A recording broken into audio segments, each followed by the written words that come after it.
Aquest dilluns han començat les emissions regulars de Canal 10 Empordà, el canal de TDT públic de l'Alt Empordà, on actualment només hi participa l'Ajuntament de l'Escala. Inicialment, durant l'estiu, els continguts seran bàsicament de dos tipus, amb l'infotext o pantalles d'informació estàtica i la programació normal en vídeo, que es reparteix en dues franges, de 2 del migdia a 5 de la tarda i de 2:15 del vespre fins a la 1 de la matinada. Des de l'Ajuntament de l'Escala es valora positivament l'interès que ha suscitat l'inici de les emissions i l'aparició dels primers ajuntaments interessats en participar del projecte, tant pel que fa a televisió com pels 3 canals de ràdio disponibles. Bé, doncs avui comencem les emissions de Canal 10 Empordà. Segurament tots vostès han pogut veure que el logo de Televisió a l'Escala ha desaparegut de la pantalla i tenim aquest cercle blanc amb un 10, Canal 10 Empordà, un canal públic que pretén ser el canal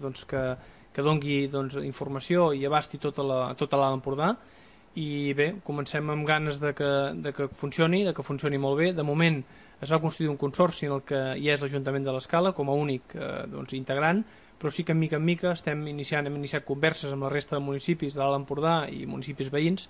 i esperem que siguin fructíferes i a partir del setembre s'incorporin alguns ajuntaments més que ens mostren de manera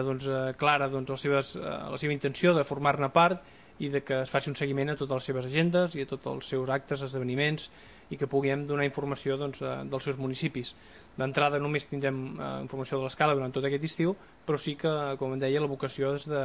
donar difusió i donar servei a tot l'Alt Empordà.